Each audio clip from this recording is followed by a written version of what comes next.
Bismillahirrahmanirrahim. Assalamualaikum warahmatullahi wabarakatuh. Sahabat Superpedia yang dimuliakan Allah, semoga kita selalu dalam keadaan sehat walafiat. Amin. Lalu Nabi Sulaiman alaihissalam bertanya kepada pemuda tersebut, "Pada zaman siapa engkau mendatangi pantai ini?" Pemuda itu menjawab, "Aku datang ke pantai ini pada zaman Nabi Ibrahim alaihissalam." Nabi Sulaiman pun terkejut karena pemuda ini berasal dari 1400 tahun yang lalu. Video kali ini masih berhubungan dengan video sebelumnya yang menceritakan tentang Asif Inobadiyah, salah satu murid Nabi Sulaiman alaihissalam yang berasal dari bangsa manusia. Asif inilah yang memindahkan istana Ratu Balqis dalam sekejap mata. Namun dalam kisah kali ini kita akan membahas tentang kesaktian atau mustajabnya doa dari Asif ini.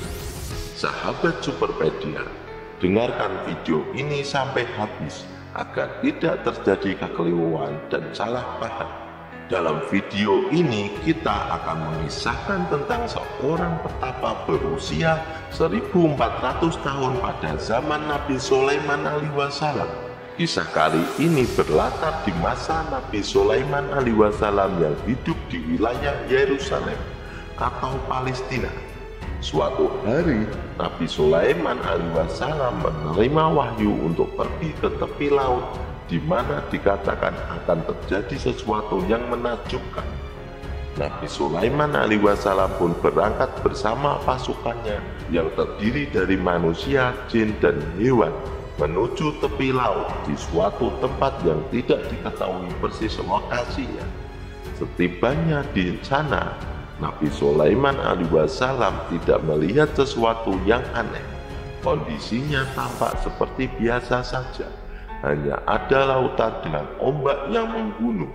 Merasa penasaran, Nabi Sulaiman alaihissalam memerintahkan Ifrit, salah satu jin, untuk menyelam ke dasar laut dan melihat ada apa di sana.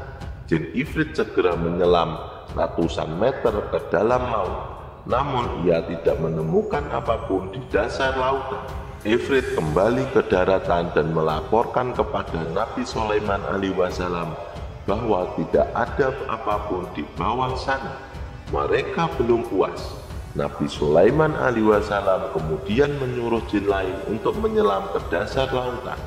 Namun sekali lagi jin tersebut tidak menemukan apapun di sana. Setelah dua jin gagal memenuhi rasa penasarannya, Nabi Sulaiman alaihissalam kemudian meminta Asif ibnu Barkhiyah, seorang pembesarnya yang terkenal soleh, untuk memohon petunjuk kepada Allah Subhanahu wa Ta'ala. Asif pun mulai berdoa kepada Allah agar ditunjukkan apa yang terjadi di dalam laut. Ketika Asif selesai berdoa, Allah mengabulkan doanya. Tiba-tiba dari permukaan laut muncul sebuah kubah besar yang terbuat dari mutiara putih.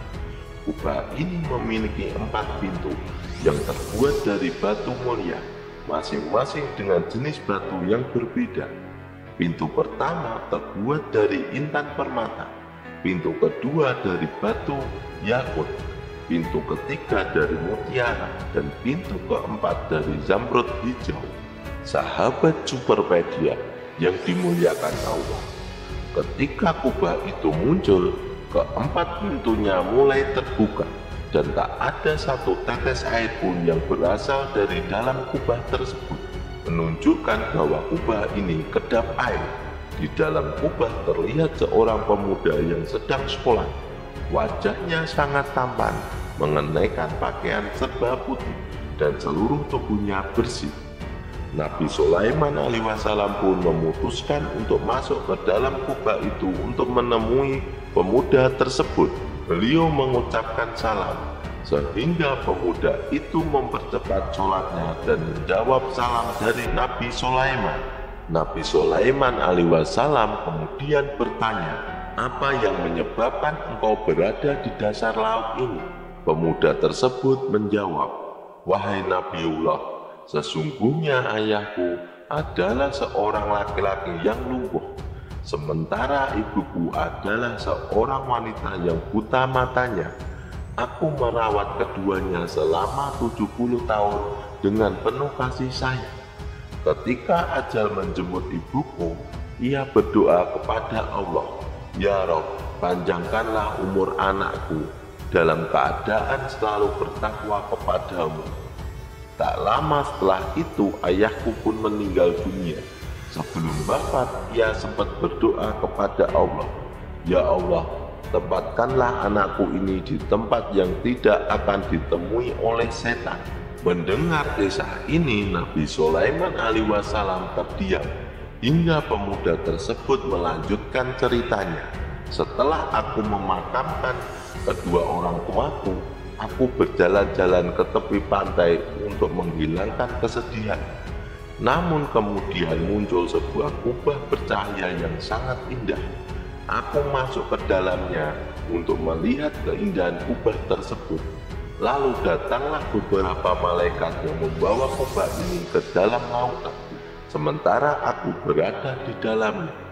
Nabi Sulaiman kemudian bertanya kepada pemuda tersebut, "Pada zaman siapa engkau mendatangi pantai ini?" Pemuda itu menjawab, "Aku datang ke pantai ini pada zaman Nabi Ibrahim alaihissalam." Nabi Sulaiman pun terkejut karena pemuda ini berasal dari 1400 tahun yang lalu. Namun tidak tampak tanda-tanda penuaan pada pemuda tersebut. Rambutnya tidak berubah dan kulit wajahnya pun tidak keriput. Pemuda ini hanya terlihat seperti berusia antara 20 hingga 40 tahun saja. Sahabat Superpedia, Nabi Sulaiman alaihissalam pun semakin penasaran. Maka ia bertanya lagi, "Lalu bagaimana kamu makan dan minum?" Pemuda itu menjawab, "Wahai Nabiullah, setiap hari datang kepadaku seekor burung yang membawakan makanan sebesar kepala manusia. Setiap kali aku memakannya, aku merasakan kenikmatan yang belum pernah kurasakan di dunia. Setelah makan, aku tidak lagi merasa lapar, haus, gerah, dingin, kantuk, atau perasaan sifat-sifat lain yang dirasakan manusia. Aku pun tak lagi merasakan kesepian." Setelah percakapan ini, Nabi Sulaiman alaihissalam pun menawarkan dua pilihan kepada pemuda itu. Yang pertama, agar ia ikut dan tinggal bersama Nabi Sulaiman di istananya. Atau yang kedua, ia kembali ke kubah mutiaranya. Tanpa ragu, pemuda itu memilih untuk kembali ke dalam kubahnya dan kembali ke dasar lautan. Akhirnya Nabi Sulaiman alaihissalam meminta kepada Asif bin Bardia agar mengembalikan pemuda itu beserta kubahnya ke dalam lautan. Setelah Asif selesai berdoa, kubah tersebut pun hilang dari pandangannya. Kisah ini terdapat dalam kitab Irsyadul Ibad yang ditulis oleh Syekh Zainuddin bin Abdul Aziz dari Malabar, India. Pelajaran yang dapat kita ambil dari kisah ini adalah betapa mustajabnya doa orang tua kepada anaknya. Kita yang masih memiliki orang tua sangat diwajibkan untuk merawat mereka dengan kasih sayang, karena ada sebagian doa yang sangat besar kemungkinannya untuk dikabulkan oleh Allah Subhanahu wa Ta'ala. Pertama, doa orang tua kepada anaknya. Kedua, doa orang yang teraniaya. Ketiga, doa orang yang sedang berpuasa. Keempat, doa seorang musafir. Wallahu a'lam bishawab. Itulah kisah tentang betapa berusia 1400 tahun di zaman Nabi Sulaiman. Semoga kisah ini bermanfaat. Lebih dan kurangnya mohon dimaafkan. Yang benar datangnya dari Allah Subhanahu wa Ta'ala, dan kesalahan datangnya dari saya pribadi sebagai manusia biasa. Sampai ketemu di video selanjutnya. Saya akhiri. Wassalamualaikum warahmatullahi wabarakatuh.